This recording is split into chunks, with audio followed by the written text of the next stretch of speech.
Assalamualaikum, salam sejahtera. Anda bersama saya Zulfitri Yusof. Ini adalah program khas iaitu Johor Memilih di mana kami bersiaran setiap 4 petang dari bermulanya hari penamaan calon pada hari Sabtu lalu sehinggalah kepada hari melaksanaan undi di Pilihan Raya Negeri Johor pada 12 Mac nanti. Ini hari keempat proses pengundian, maksudnya proses berkempen. Namun ada beberapa perkara yang perlu kita fahami dan juga mengidentifikasikan di manakah terletaknya kerusi panas pada pilihan raya negeri Johor pada kali ini. Kami meminta bantuan daripada rakan-rakan ahli-ahli akademik dari Pusat Kajian Demokrasi dan juga Pilihan Raya Universiti Melaya UMCDEL di mana mereka tampil dengan 18 kerusi panas setakat ini yang diberikan kepada kami. Ini berselerakkan di seluruh negeri Johor, lebih tertumpu kepada bahagian pantai barat negeri Johor dan juga fokus utamanya di sekitar Johor Bahru. 18 kerusi panas itu antara lain terletak di N10 Tangkak, N7 Bukit Kepong, N05 Tenang sehinggalah ke N40 Tiram dan juga N49. Daripada 18 kerusi panas di negeri Johor ini, kalau dilakukan berbanding dengan PRU yang ke-14 dahulu ataupun PRU pada tahun 2018, sebanyak 6 kerusi dimenangi oleh Parti Bersatu pada ketika itu. Barisan Nasional menang 5 kerusi pada tahun 2018 di 18 kerusi panas yang diidentifikasi ini. DAP menang 3 kerusi di kerusi panas. 3 kerusi panas itu ialah di N10 Tangkak, N30 Paloh dan juga di N46 di Perling. PKR ada 2 kerusi panas, Amanah 1 PAS 1. Ini pada tahun 2018 dahulu. Tetapi kita tahu juga pertambahan kerusi dan juga pertambahan pengundi pada pilihan raya kali ini sesuatu yang cukup signifikan dikatakan. Selain daripada pertentangan ahli-ahli politik, penting juga untuk kita faham bahawa dengan pertambahan pengundi-pengundi baru ini, bukan sahaja mereka yang berusia 18 hingga 20 tahun, tetapi pengundi-pengundi yang sebelum tak kisah untuk mengundi, tapi kali ini terpilih ataupun dimasukkan dalam senarai secara automatik. Mereka ini juga adalah penentu kepada peratusan dan juga kepada keputusan yang akan dilakukan di kerusi-kerusi panas ini. Daripada jumlah itu, terdapat 3 kawasan khususnya di sekitar Johor Bahru yang menyaksikan pertemuan kerusi panas dan menyaksikan juga pertambahan peratusan pengundi baharu. Ini terletak di N49 Kota Iskandar, N41 Puteri Wangsa dan juga N40 Tiram yang menyaksikan pertambahan pengundi antara 40 hingga 44.7%. Dan apabila ini adalah kerusi panas, kita menyaksikan juga pertentangan kepenjuruan yang sangat banyak di sini. Antara lain kalau kita mengambil contoh di N40 Tiram yang menyaksikan pertandingan sehingga 7 penjuru di situ.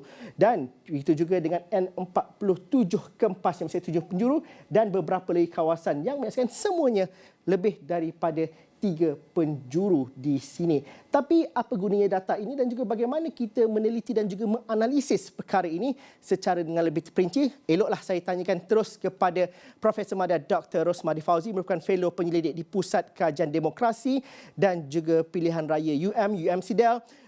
Dr. Rosmadi, mungkin kita dapat fahami mengapa 18 kawasan ini dikenal pasti sebagai kerusi tumpuan ataupun kerusi panas? Apa skala ataupun ataupun elemen yang diambil untuk dikirakan 18 kerusi ini adalah kerusi panas?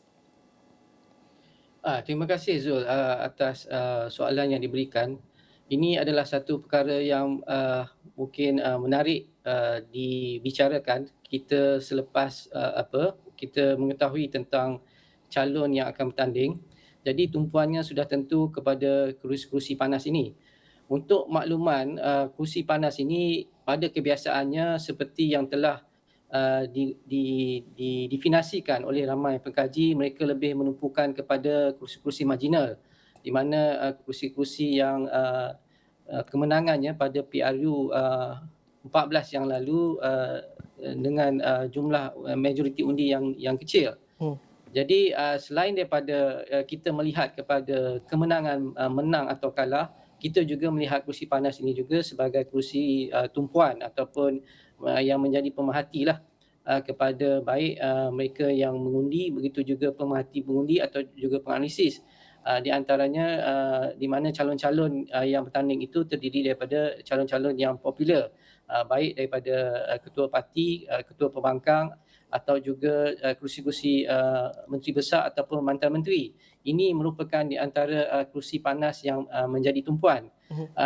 Selain daripada itu, kalau dilihat dari perspektif kajian lah, kami di MCDL macam saya sendiri Mhm. dalam bidang GIS, kita melihat juga kerusi panas ini pada kerusi-kerusi tumpuan ni maksudnya kerusi di mana lokasi DUN itu berada. Mhm. Kerana ini mungkin tidak dilihat oleh ramai pengkaji ataupun juga ahli politik. Sebab kami melihat pada kualiti-kualiti kerusi yang ditandingi ini sama ada sebagai contoh kerusi itu kerusi bandar ataupun kerusi yang berada di ibu negeri. Kalau kita tengok di Johor, kita ada kerusi seperti Puteri Wangsa, Kota Mhm. Iskandar, Setulang dan sebagainya. Ini di antara kerusi-kerusi yang dianggap berkualiti Mhm. dalam pertandingan PRN Mhm. ataupun PRU yang akan berlangsung. Dan kalau kita lihat dalam keputusan PRU yang lepas, kebanyakan kerusi-kerusi ataupun parlimen yang dimenangi khususnya PH di kawasan ibu negeri. Mhm. Jadi sejauh mana bagi pihak parti nak menawan kawasan ni dalam konteks Mhm. geografi politik, Mhm. kerusi-kerusi yang berada di bandar dan juga kawasan ibu negeri. Ini menjadi tumpuan juga dalam konteks kajian kami di Mhm. UMCDL. Dr. Rosmadi, kalau dilihat kepada peta ini, dapat satu trend yang begitu jelas kerana kebanyakan kursi-kursi tumpuan ini terletak di bahagian pantai barat sehinggalah menuju ke Johor Bahru. Ini adalah laluan secara terus yang menghubungkan lebuh raya di situ. Kalau dilihat daripada kajian GIS contohnya, bagaimana perkara-perkara atau jaringan lebuh raya dan juga jaringan perhubungan ini mencorakkan cara pengundi dan juga mencorakkan trend pemilihan dan juga sentimen pengundi di satu-satu kawasan itu. Ini aspek yang menarik untuk kita perhatikan dan tanpa disedari ianya membantu dan juga mencorakkan corak sentimen untuk melakukan pengundian nanti. Ya, ini yang cuba saya bawakan ya bila kita melakukan analisis kajian pilihan raya ataupun politik, kita perlu melihat dari perspektif geografi, di mana bila kita petakan DUN ataupun parlimen, kita boleh nampak lebih ketaralah lokasi ke lokasi DUN dan parlimen ini. Mhm. Dan seperti yang Zul nyatakan tadi ya, kita juga memberi satu lagi ataupun beberapa variabel apa yang ada di setiap DUN tersebut. Sebagai contoh, Zul nyatakan tadi kerusi-kerusi yang berada di pantai barat ini adalah kerusi laluan lebuh raya. Apa maknanya ini dalam konteks GIS, kita melihat kepada interaksi ataupun pergerakan ataupun mobiliti pengundi yang bergerak secara aktif di setiap DUN ini. Dan apa yang lebih penting adalah bila mobiliti tinggi dan interaksi tinggi, secara korelasinya maklumat, informasi juga bergerak dengan cepat. Jadi dalam menghadapi pilihan raya dalam dunia teknologi maklumat ini sudah pasti ya maklumat yang bergerak itu sangat penting untuk baik pengundi, penganalisis politik ataupun parti politik menggunakan pakai untuk berkempen. Jadi kita melihat ini adalah satu indikator mungkin barulah yang harus dikaji dan dilihat berbanding kalau kita melihat satu DUN yang tidak ada elemen-elemen yang sebegini. Mhm. Dulu saya pernah sedang mengatakan kita berdasarkan pemetaan ya, kita juga melihat apa yang terkandung dalam DUN itu. Sejauh mana dalam DUN itu ada IPTA, Mhm. universiti sebagai contoh. Mhm. Kerana ini ada pengaruh kejiranan ataupun sebaran maklumat itu berlaku di situ. Kalau misalnya di bandar-bandar, kita juga melihat apa yang terkandung di dalam DUN ini, dia melibatkan sentimen atau isu yang dibawa oleh parti. Sebagai contoh kalau di situ ada tol, kita Mhm. ada DUN yang ada tol, yang tidak ada tol dan kita sedia maklum ini antara isu dan topik yang dibawa dalam berkempen pada PRU yang lepas. Jadi ini yang kita lihat dalam konteks GIS di mana kita tidak melihat sahaja data dan analisis itu berdasarkan struktur table jadual, tetapi kita melihat dalam konteks pemetaan. Jadi di situ elemen lokasi lebih penting untuk membuat perancangan strategi baik calon, baik jentera-parti, baik juga pengundi untuk membuat keputusan dan membuat pemilihan pada hari mengundi. Dr. Rosmadi, kalau dilihat kepada bacaan di peta dan juga analisis yang doktor berikan melalui peta-peta ini adalah keputusan kerusi panas dan juga perbandingan untuk PRU yang dilakukan pada tahun 2018. Johor kita tahu adalah kubu kuat untuk Barisan Nasional sejak dahulu lagi, tetapi itu berubah gelombangnya sekitar tahun 2018 dengan menyaksikan bahawa di kawasan-kawasan bandar seperti ini banyak perubahan berlaku. Begitu juga dengan kawasan di Pagoh dan juga di sekitar sini ada perubahan-perubahan yang berlaku di situ. Adakah kerana akses maklumat ini ada kecenderungan untuk pemikiran pengundi itu untuk sedia berubah? Satu. Dan juga bagaimana pula dengan kawasan-kawasan khususnya di sekitar sini, di Mersing, di Sedeli, di bahagian-bahagian pantai timur negeri Johor ini, adakah kerusi-kerusi ini adalah kerusi selesa bagi mereka yang bergelar ahli-ahli Dewan Undangan Negeri di kawasan itu? Adakah teori ini masih lagi boleh diguna pakai? Okey, kalau kita petakan keputusan pilihan raya ni daripada sebagai contoh pilihan raya 2004, kemudian 2008, 2013 hingga 2018. Kalau kita lihat dari segi kemenangan partilah Zul sebut tadi Barisan Nasional kita dapat lihat pengurangan dari segi jumlah kerusi yang dimenangi. Jadi bila kita bercakap tentang sejauh mana don 50 don yang ada tu masih lagi merupakan don yang selesa ataupun menjadi fixed deposit pada parti, sudah pasti kita melihat kepada penguncupan kemenangan tu dia tidak boleh lagi dilihat sebagai sesuatu yang relevan menuju PRU 15. Dan apa yang berlaku dalam konteks geopolitik ataupun pemetaan GIS, betul kebanyakan pantai barat kita dapat lihat perubahan dari segi infrastruktur dan juga pergerakan maklumat itu. Tetapi kita jangan lupa di kawasan pendalaman sekarang ini dengan wujudnya teknologi maklumat, dengan wujudnya internet dan media sosial, jadi maklumat yang berada di kawasan pantai barat ataupun maklumat yang berada di bandar akan masuk secara perlahan-lahan resapan maklumat itu ke kawasan-kawasan luar bandar. Dan apa yang penting di sini kita bercakap tentang pengundi muda. Pengundi muda ni yang dari segi mobilitinya yang bergerak pantas. Begitu juga mereka bergerak bersama dengan maklumat. Jadi kita juga ada kajian yang kita lihat sejauh mana pengundi-pengundi muda yang berada di luar DUN yang akan balik mengundi di don-don yang berada di luar bandar.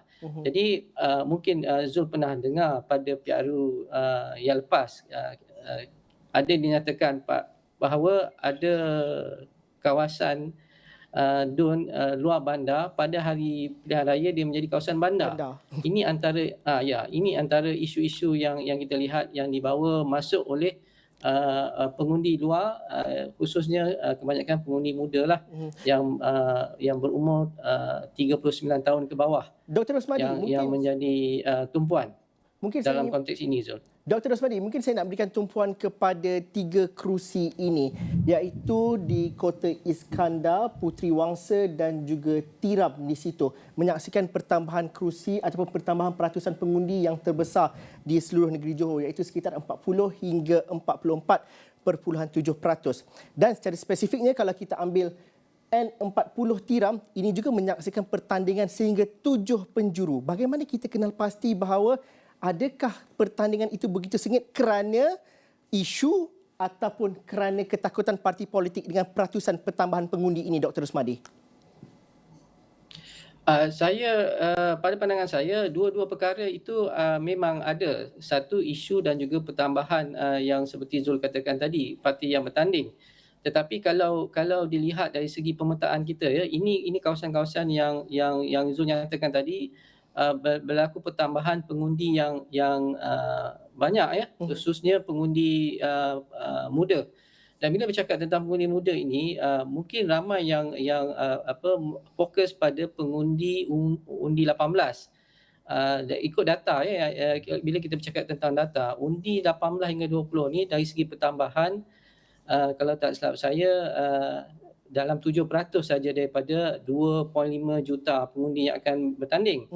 Tetapi bila daripada data itu diperluaskan daripada 18 ke 20, 20 ke 29 sehingga ke 39 tahun ke bawah dalam kategori pengundi muda, kita dapat lihat daripada 2.5 juta ini, tak silap saya hampir 50% mereka adalah pengundi di Johor. Jadi kita lihat tumpuan-tumpuan kerusi di bandar ni memang ditumpu oleh pengundi-pengundi muda ini. Tetapi pokok pangkalnya macam saya katakan, sejauh mana pengundi-pengundi ini akan mengundi pada 12 Mac nanti. Jadi jika mereka walaupun ramai tetapi tidak keluar mengundi, ini mungkin tidak menjadi seperti yang diramalkanlah oleh beberapa panelis dan sebagainya. Dan ini juga merupakan satu, mungkin saya anggap pihak Pilihan Raya Negeri Johor ini akan menjadi satu postmortem lah dalam konteks kita melihat literasi politik di kalangan undi 18 ini. Sejauh mana mereka akan balik dan mengundi, dan juga bagaimana keputusan yang berlaku dalam konteks yang Zul katakan tadi sampai 7 penjuru dan dengan pecahan-pecahan undi tadi, pecahan-pecahan undi baik di kalangan pengundi muda dan juga pecahan pengundi pertengahan dan juga pengundi atas pagar dan pengundi non partisan, ini menjadi satu perkara yang menarik untuk dikaji Dr. lebih Rosmadi, dalam lagi, Zul. kita berhenti rehat seketika dahulu, tapi kita sajikan juga, kita lihat juga grafik di mana pada pilihan raya 2018 dahulu, majoriti yang terbesar dan juga majoriti tipis pada PRU yang lepas. Dr. Rosmadi juga selepas ini kita akan tanyakan hal-hal yang berkaitan dengan pengundi muda dan juga bagaimana kan, adakah benar kata orang bahawa pengundi muda ini hanya ada di bandar, bagaimana dalam konteks di negeri Johor, itu kita kongsikan selepas ini.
Bertemu lagi kita dalam Johor Memilih. Saya masih lagi bercerita mengenai bagaimana kita melihat kepada kerusi-kerusi yang menjadi tumpuan dalam pilihan raya negeri Johor pada kali ini. Saya bersama dengan Profesor Madya, Dr. Rosmadi Muhammad Fauzi, Fellow Penyelidik dari UMCDL. Tapi sebelum saya mulakan perbincangan dan juga melanjutkan perbincangan, saya ingin membawa anda kepada satu halaman mikro kami di astroawani.com. Halaman mikro Johor Memilih di mana anda boleh mendapatkan segala berita yang berkaitan dengan pilihan raya negeri Johor. Ini berkaitanlah sehingga kepada calon-calon yang menjadi tumpuan dalam pilihan raya kali ini.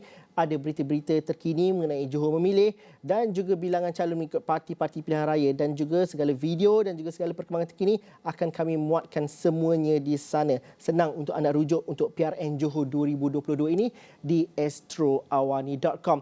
Dr. Rosmadi Fauzi masih lagi bersama dengan saya. Beliau merupakan fellow penyelidik di UMCDL. Dr. Rosmadi, kalau dilihat kepada persepsi bahawa orang muda ni hanya mengundi di bandar sahaja, adakah itu benar berdasarkan dapatan di Johor dan juga bagaimana karakter dan juga ciri-cirinya di negeri Johor? Ya, berdasarkan kajian yang kita lakukan, ya, bila kita melakukan pemetaan, bila menyebut tentang profil pengundi ini, sebagai contoh seperti yang kita bincang tentang pengundi muda, ya. Dalam konteks geografi, kita akan melihat dari segi pengundi muda ini, pecahan macam saya katakan tadi. Mereka yang berumur daripada 18 hingga 39 tahun, ada lebih kurang 1.3 juta yang akan mengundi. Tetapi bila kita petakan kepada 56 DUN di Johor, kita akan melihat taburan pengundi muda ini berada di mana. Jadi di situ kita akan lihat di manakah kawasan yang majoritinya mempunyai pengundi dalam konteks golongan muda ataupun mereka yang lebih berumur. Mungkin sebelum ini ramai yang menyangka pengundi muda ini hanya tertumpu di kawasan bandar. Itu kita tidak nafikan. Tetapi bila kita terjemahkan daripada data 1.3 juta pengundi muda di bawah umur 39 tahun tadi, kita akan dapat lihat taburan-taburannya tidak hanya tertumpu di kawasan bandar tetapi dia juga terdiri di kawasan luar bandar. Jadi pecahannya akan berpecah di situ. Cuma dari segi cabaran pengundi muda ini, pada pandangan saya dia ada beberapa segmen. Walaupun dia pengundi muda, mereka yang berumur 18 hingga 20 mempunyai sentimen dan isu yang berbeza dengan mereka yang berumur 20 hingga 29 tahun. Begitu juga mereka yang berumur 30 hingga 39 tahun. Jadi walaupun mereka berada di setiap 56 DUN ini dan mungkin di beberapa DUN mereka merupakan majoriti, tetapi berdasarkan segmen-segmen yang saya sebut ini, mereka mempunyai isu-isu yang berbeza. Dan dalam konteks umur 18 hingga 39 tahun ini juga kita ada pengundi yang mungkin saya katakan pengundi yang berpengalaman, maksudnya mereka bukan pertama kali mengundi. Mereka telah beberapa kali mengundi. Dan mungkin juga ada pengundi yang boleh dikatakan pengundi tegar ataupun mereka di kalangan pengundi ahli parti walaupun mereka pengundi muda. Jadi bagi saya yang ini tiada masalah untuk memilih calon mereka, tetapi apa yang penting dalam konteks perbincangan kita ini adalah pengundi yang pertama kali akan memilih ataupun membuat undi nanti. Dan pengundi pertama kali bukan sahaja mereka yang berumur 18 tahun yang secara automatik akan mengundi, tetapi juga mereka di kalangan berumur 35 tahun, 37, 39 yang akan mengundi secara automatik. Dan mereka ni yang akan membuat pilihan dan juga memain peranan sejauh mana dia akan diterjemahkan dalam konteks keputusan pilihan raya nanti. Ini yang harus diberi tumpuan oleh calon ataupun jentera parti dalam menjalankan kempen. Dan dalam kajian kita di UMCDL, kumpulan ini juga merupakan kumpulan pengundi di atas pagar. Bukan semuanya pengundi atas pagar, tetapi kategori pengundi atas pagar ini terdiri daripada kumpulan yang mereka berumur 18 hingga 39 tahun ke bawah ini. Doktor, kalau dilihat ini yang kepada menjadi mereka, cabaran kepada calon dan parti. Kalau dilihat kepada pemetaan doktor di sini, peratusan umur 18 hingga 20 tahun ini tertumpu di sekitar Johor Bahru di mana N40 sekali lagi menjadi peratusan ataupun Dewan Undangan Negeri yang paling ramai menyaksikan pertambahan pengundi ataupun mereka yang berusia 18 hingga 20 tahun. Yang terendah kalau tidak silap saya dikatakan di N45 Setulang. Dan kalau dilihat kepada angka mereka yang berusia 18 hingga 39 tahun boleh dikatakan di seluruh negeri Johor dan berselerakkan di situ. Doktor, justru apa yang menyebabkan mereka ini akan keluar mengundi pada pilihan raya pada kali ini?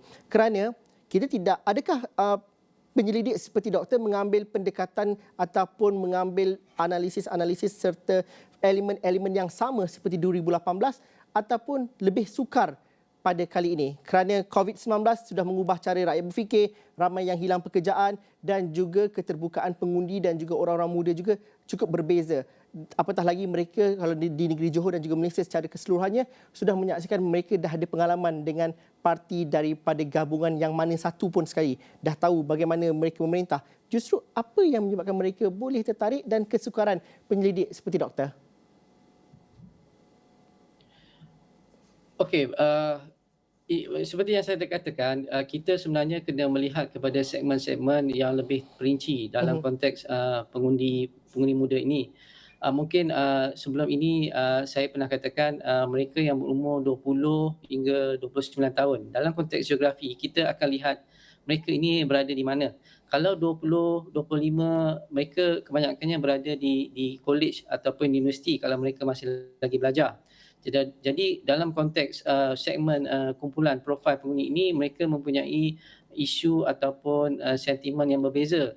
Kalau mereka berada di universiti, mungkin elemen ataupun isu pendidikan yang menjadi kunci utama dalam meraih sokongan daripada kumpulan ini. Begitu juga mereka yang berumur 29 ataupun 30 hingga 39 tahun. Kalau kita lihat dari segi profil pengundi ini, mereka sudah tamat belajar. Kalau kita ambil dalam konteks yang belajar di IPTA tadi. Dan bila tamat belajar, mungkin keutamaannya adalah isu-isu ekonomi ataupun kelangsungan hidup. Sebagai contoh, peluang pekerjaan yang ada. Dan juga mungkin kalau misalnya pengundi yang berumur 30-31 tahun ini, kalau mereka telah tidak berada di universiti tetapi mungkin dah berkeluarga, isunya mungkin berbeza pula. isu berbeza ya, mungkin isu perumahan ataupun rumah pertama. Dr. Rosmadi, saya nak berbincang lama tapi rakan-rakan kata kita ada setengah jam je untuk rancangan Johor Memilih ini. Tapi saya janji ada kesempatan, doktor pun masih lagi berada di lapangan. Kita akan kongsikan lagi dalam platform kami di Johor Memilih ataupun di program-program yang seterusnya. Terima kasih Dr. Rosmadi Fauzi dari UMCDL, Universiti Melaya kerana sudi bersama kami. Kita bercerita mengenai kerusi panas untuk PRN Johor 2022. Sekian sahaja Johor Memilih. Assalamualaikum dan salam sejahtera. Kita jumpa lagi esok.